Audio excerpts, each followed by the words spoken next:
Joe, good morning and happy belated birthday to you. Thank you very much. Appreciate that, Bill, Jeff, Andrew. Good morning. Good morning. Happy birthday. 72 already. Just Wow. You're talking about the temperature, right?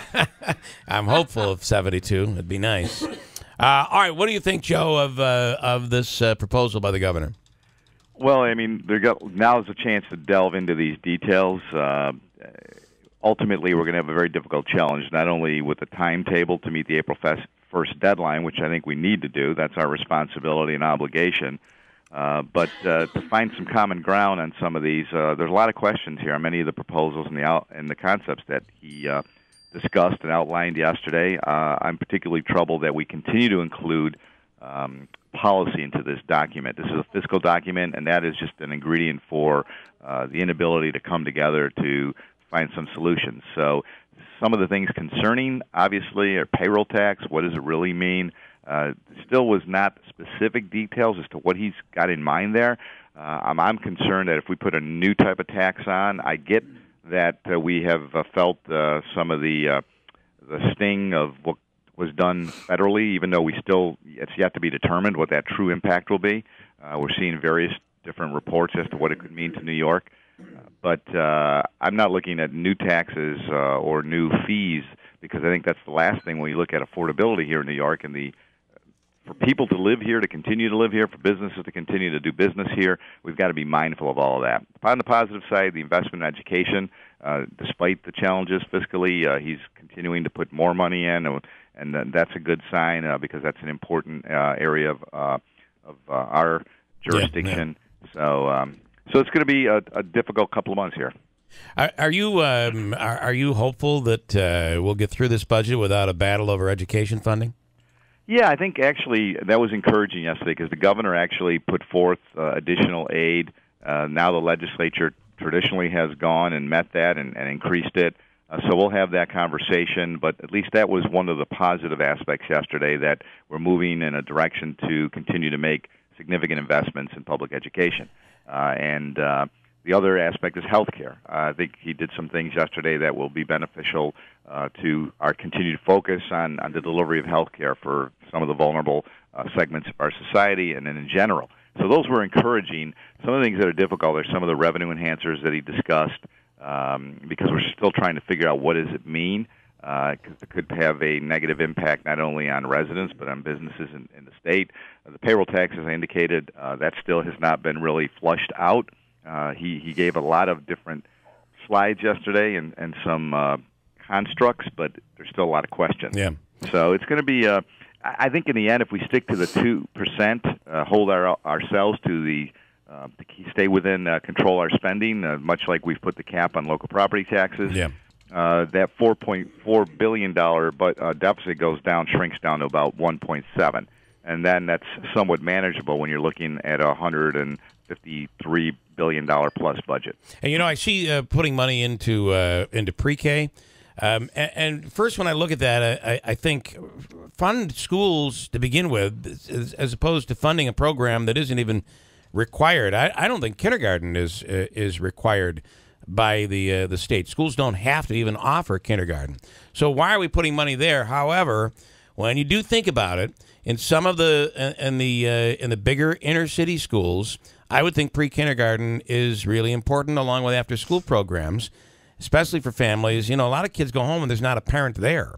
Talk about that and your thoughts on... Well, I think you made an excellent point. I mean, the concept is for a well-rounded education, right. Early childhood development, that type of access, and trying to have children and families take advantage of that really is better. And I would yield to those who are in the field of education, but I think predominantly most would agree the earlier you start, the better it is right now. So that's why that's identified, and that's why funding is directed there. But the point you make is relevant. We still have to focus on primary education. If you can't fund that properly, then what are you accomplishing? But I think that we can get there this year. It's still, as I said, the numbers are daunting, but it's encouraging that we're moving forward positively with the investment in education. Some of the other areas now we have to look at. this is a time now for details, not only from a statewide perspective, but even regionally. I haven't had a chance to really digest all the numbers, to look at if there's any specific regional impact that I'm not aware of right now from anything that he proposed, because it was more of a macro approach yesterday when he delivers the message. So this is our opportunity now to dig into it. The other encouraging thing is he's continuing the tax cuts.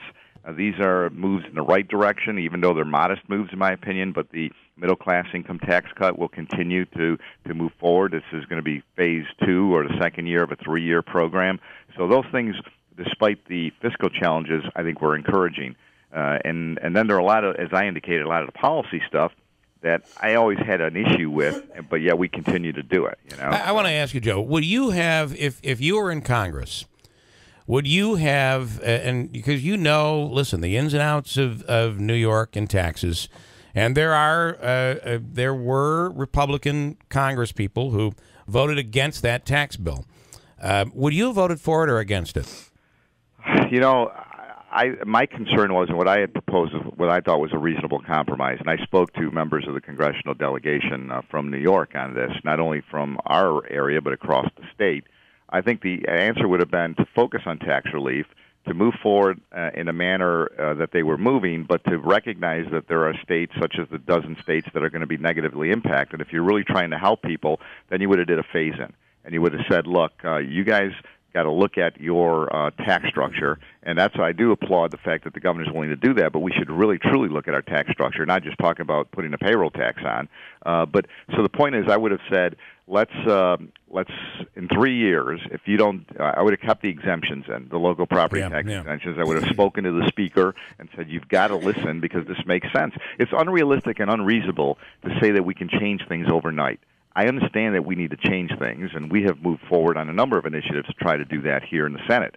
And if we can build that coalition, but this would have served notice to everybody saying, look, you got 3 years to get your act together. If not, you're going to hurt your residents. But to say that now, I think, is ridiculous, and it was unreasonable. So would you have voted no? I don't have the bill in front of me, but and without the provisions that I indicated to you, probably I would not have supported it. But yet I support tax relief and tax reform. And do you believe, though, I mean, one of the things that Anthony Brindisi said earlier this morning is that despite what we're hearing, that other states are basically contributing and they're making up for our shortfall because we're a high-tax state. At the end of the day, Brindisi says we actually fund far more than other states, certainly than the Mississippis of the world. In money that's sent to Washington. Is that a fact? If you remember, it's the Moynihan report. The former Senator, U.S. Senator Daniel Patrick Moynihan always talked about how New York was a donor state, and many states may be in that situation, but particularly in New York's case, we give them $48 billion more than we receive back in any way from the federal government. So that's a significant statistic, and I think that they should have been mindful of that. And as I indicated, I think this was a reasonable compromise to say you're still providing what you want to do. You're still focusing on the tax code. You're providing tax relief through tax reform. But you also recognize that in these states where there's issues, even though you may philosophically believe that they're doing it wrong, they're entitled to that opinion. But at least you would say to the states, you've got 3 years to get your act together. And if you don't, then don't blame us. Blame yourself. And now, but I just think it was... And we still don't know what the true impact will be, whether it will be a benefit or a consequence to the action that was taken.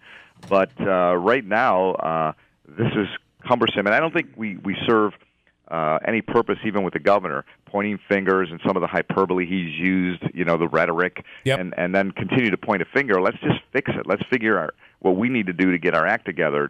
We don't like the way it happened. We would have done it differently, but it is what it is, and we've got to deal with it now. And that's why I'm telling you I don't believe that a payroll tax is the answer to that, but I'm going to have to be at least willing to listen to his perspective as we have the debate that ensues over the next several months. I know I got to let you go, but Golisano out yesterday saying property taxes are just too damn high. Quick comment on that? It's like the guy in New York City, Jimmy McMillan, that talked about how the rent was too damn high. Rent's too damn high. But he's right. Property taxes are a significant burden here, and that's why that's problematic from a federal perspective when you don't continue to provide that type of relief for a deduction when you're filing your taxes. Yep. All right. I know you got another interview. So, Joe, go. We appreciate it. Thanks so much. Good talking to you all.